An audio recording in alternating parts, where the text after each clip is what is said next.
Muito boa noite, bem-vindos ao Ponto e Vírgula, um programa onde falamos de tudo um pouco, onde o professor Dr. Rui Brito Fonseca, que nos dá o prazer e o gosto de trazer sempre temas de atualidade e também algo que é muito, pelo menos muito parabenizado aqui deste programa, é as sugestões, Rui.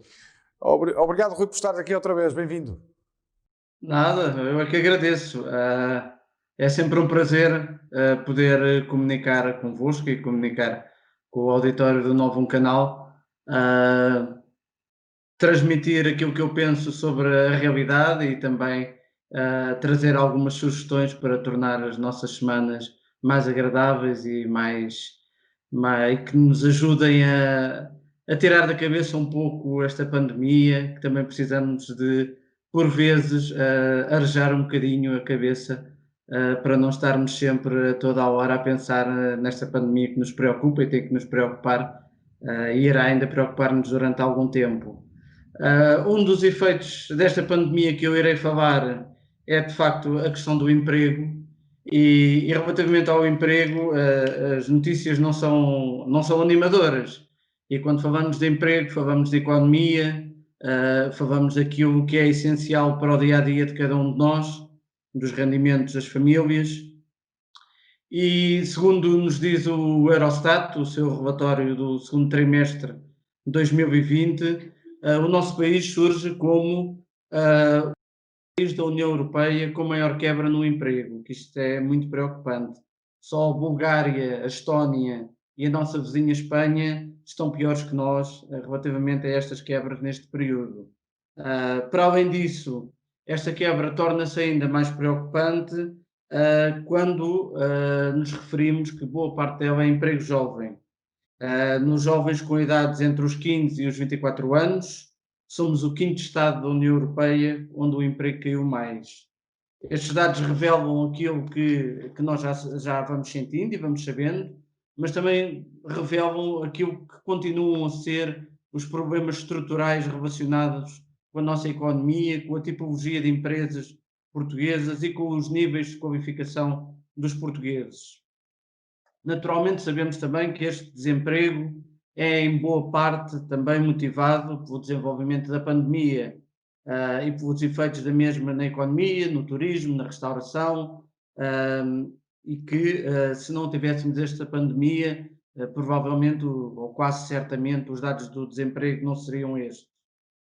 O INE refere que a taxa de desemprego para Portugal registada estava em torno dos 7,88% no final do terceiro trimestre de 2020 e que incidia sobretudo entre aqueles que tinham o terceiro ciclo do ensino básico e ensino pós-secundário não superior, sendo mais baixa entre aqueles que tinham o ensino superior, o que reforça aquilo que é uma ideia que eu tenho já transmitido várias vezes, que a detenção de estudos superiores é uma espécie de seguro contra o desemprego em Portugal, porque diminui a probabilidade da quebra da empregabilidade de quem tem um grau académico superior.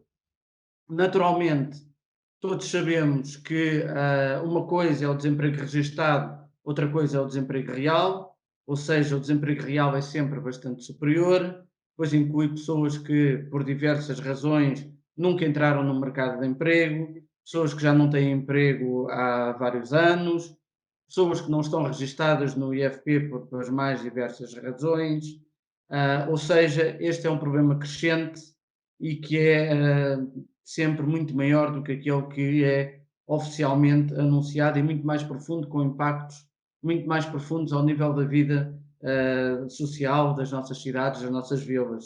De facto, o impacto desta pandemia sobre a economia tem sido de tal forma grande que todos nós esperamos uma subida abrupta desta taxa de desemprego nos próximos tempos, a menos que o governo consiga desenvolver medidas de apoio às empresas que estão em dificuldades e consiga assim conter esta sangria de falências que está a ocorrer neste momento no país.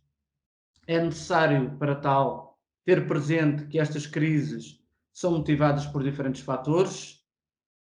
com impacto na economia e no emprego e que são cíclicas.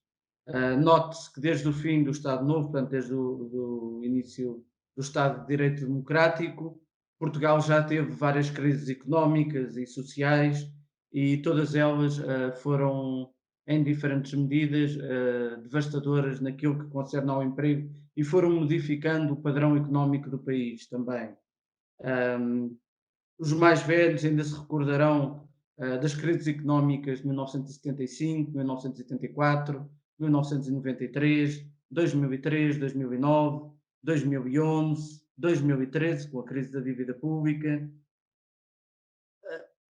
É certo que estas crises, nenhuma destas foi originada por pandemias, mas sim por outros motivos, como fugas de capitais, inadaptação da estrutura económica e industrial à realidade da Europa, já referida crise da dívida pública, crises financeiras, recessões mundiais.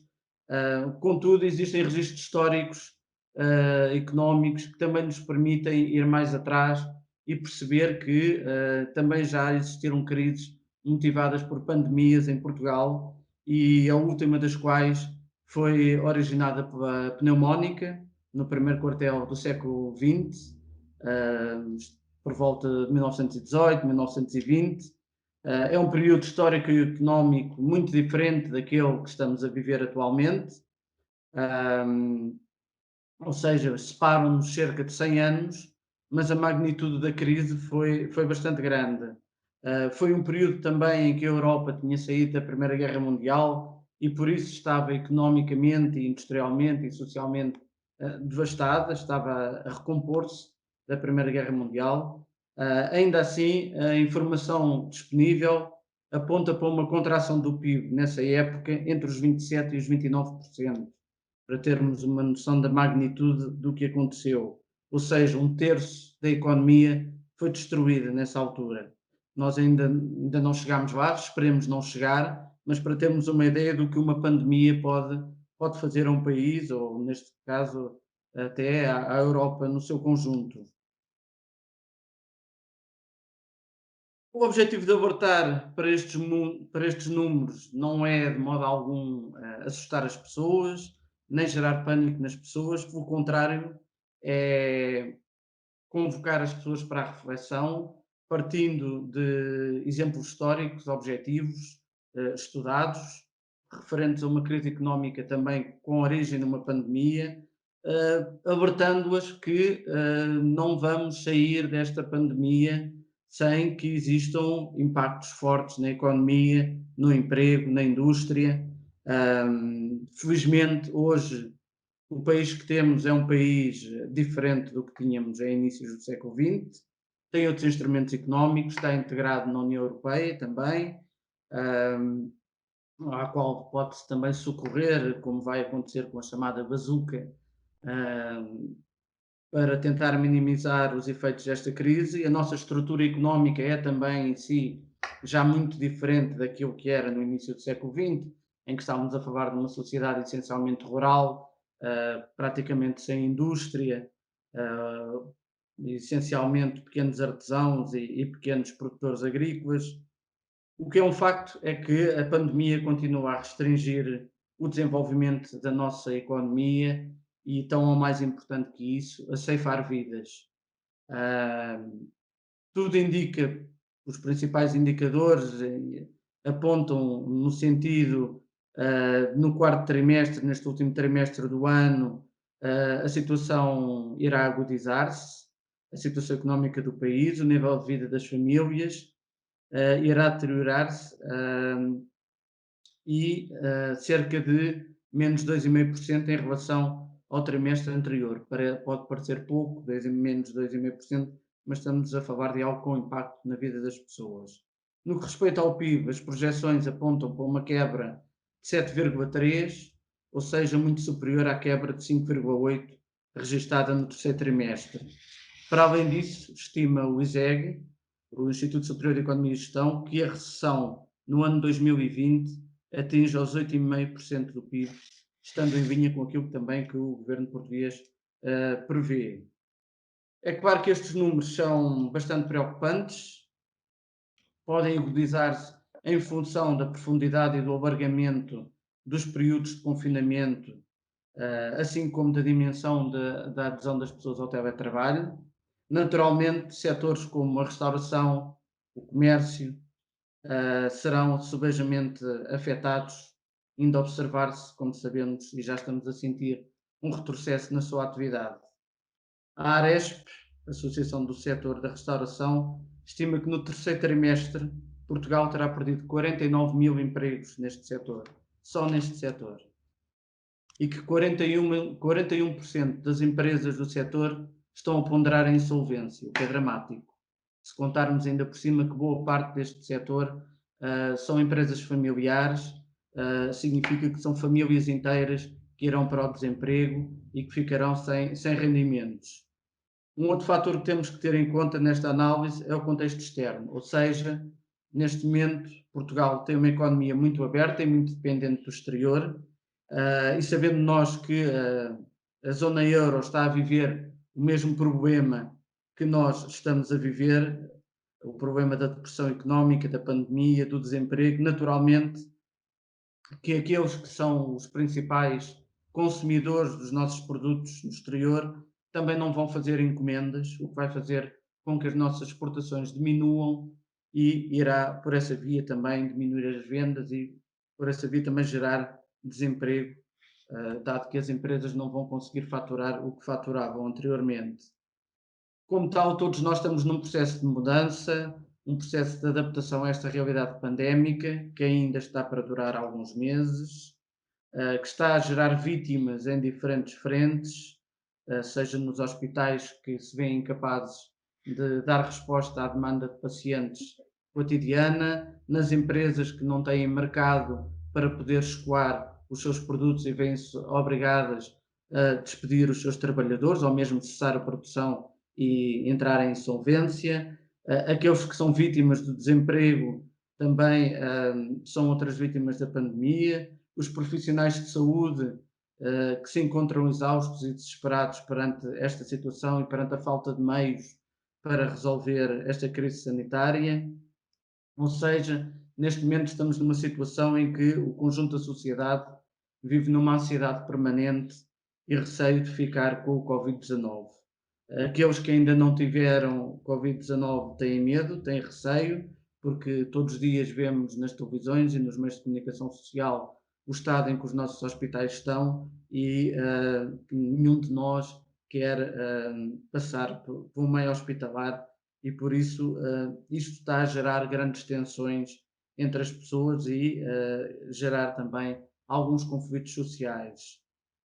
É todo o tecido social que está a ser afetado, com implicações também na saúde mental dos portugueses, pois o cotidiano é cada vez mais incerto, não é só a questão do confinamento ou dos confinamentos ou dos estados de emergência, é a incerteza do dia a dia e talvez por isso também o consumo das famílias esteja a baixar, porque as pessoas estão com receio de gastar, com receio daquilo que possa advir desta crise. E por isso está a haver uma retração no consumo que encontra-se bem patente em questões do dia a dia, como o consumo de eletricidade, que no último mês baixou quase 1%, apesar do clima estar mais frio, provavelmente as pessoas não estão a recorrer ao aquecimento, é um exemplo disso, porque a tendência neste período seria para o aumento do consumo de eletricidade, mas também os levantamentos e as operações com cartões multibanco tiveram uma quebra de quase 7%, que é significativo. Também significa que as pessoas não estão a gastar dinheiro, estão a guardar o dinheiro e, de acordo com os dados da CIBS, esta quebra é algo significativo. Também sinal desta retração do consumo das famílias é a taxa de variação homóloga do índice de preços no consumidor, mantendo-se como no mês anterior, ou seja, negativa, menos 0,1, o que não deixa de ser preocupante, pois a inflação elevada não é boa para a economia, a deflação também não é boa para o desenvolvimento económico e para o rendimento das famílias. As associações empresariais têm vindo a alertar para o frágil estado em que a pandemia está a deixar as nossas empresas A ANIVEC, a Associação das Indústrias de Vestuário e de Calçado, registra já perdas de 18,5% nas exportações de setembro, e estamos a falar de valores de cerca de 435 milhões de euros.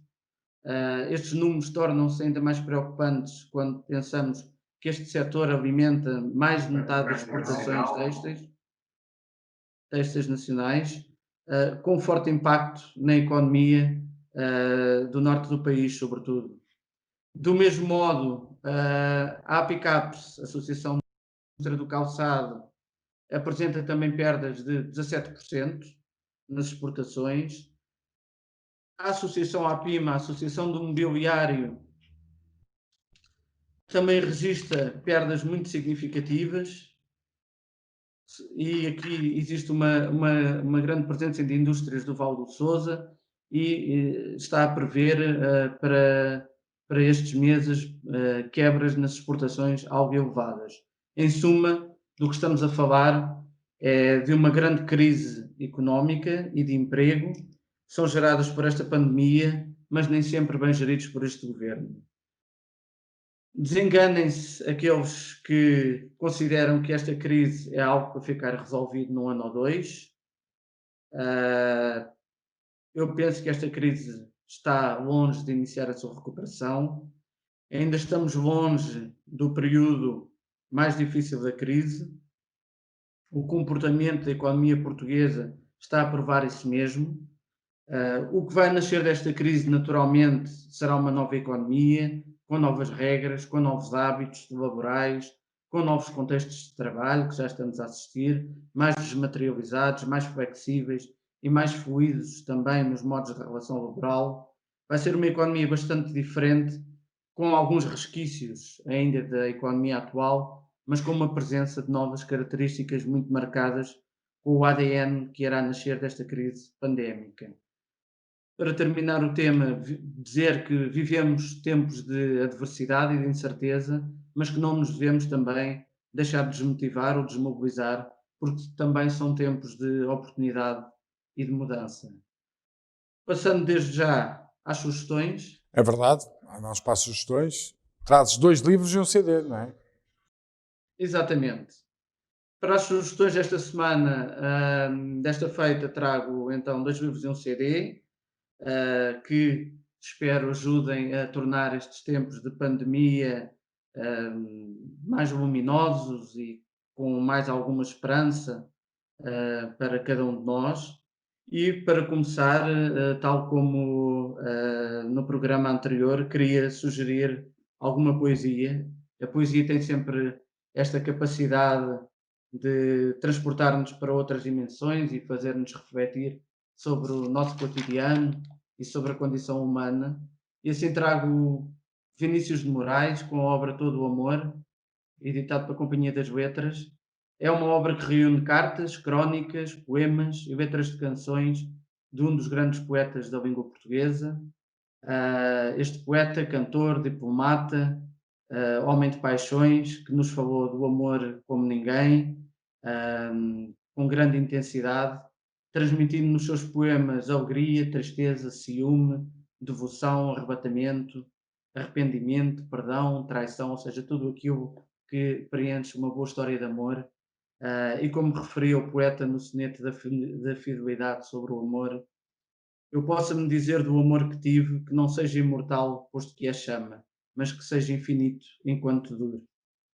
Curiosamente, foi um poema escrito em Portugal, no Estoril, em 1939. Depois, trago o último livro da filha do escritor Mário de Carvalho, que já foi um dos galardoados por escritaria. Refiro-me à escritora já amplamente premiada Ana Margarida de Carvalho. Neste caso trouxe esta obra, que é a última, O Gesto que Fazemos para Proteger a Cabeça, editado pela Relógio d'Água.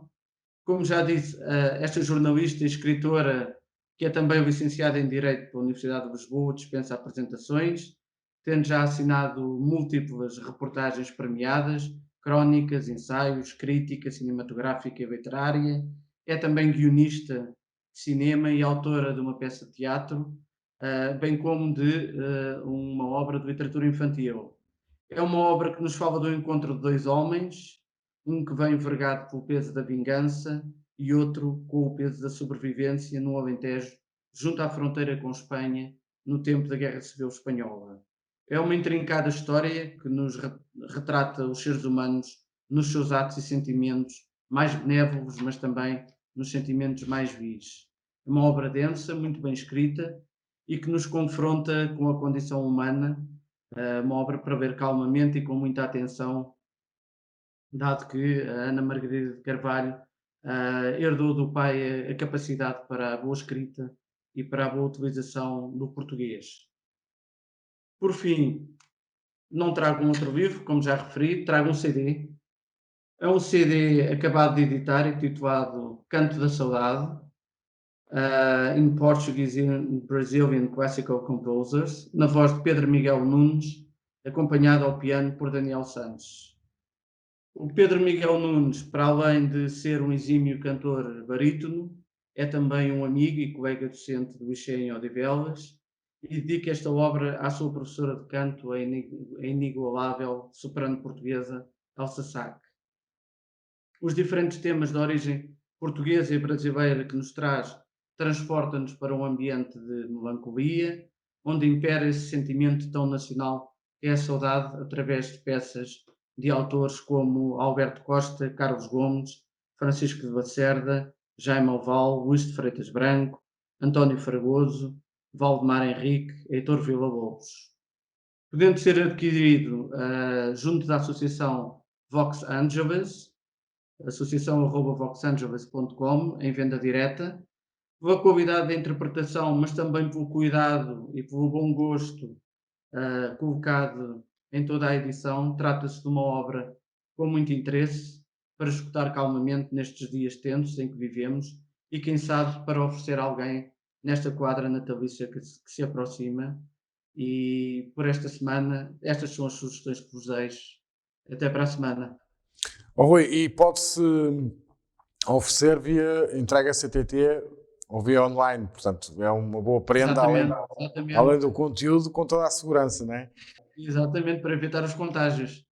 Rui, muito obrigado por mais um excelente comentário, umas excelentes sugestões que tanta falta fazem para o confinamento de fim de semana. Por isso já sabe, pode ver e rever todos os nossos programas, incluindo o Ponto e Vírgula, em novaumcanal.pt ou em novanoticias.pt. Agora também disponível uma página que pode falar diretamente com o nosso comentador, que com certeza que se chama Rui Brito Fonseca, Rui Brito Fonseca, ponto e vírgula, e mandar a mensagem e sugerir algum tema que possa ser debatido aqui neste espaço. Uma boa noite e uma boa semana.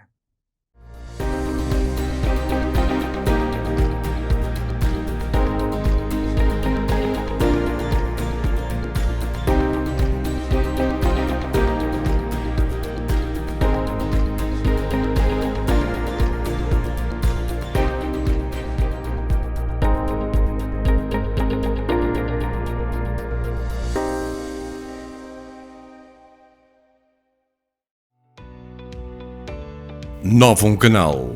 Sempre Novum, sempre seu.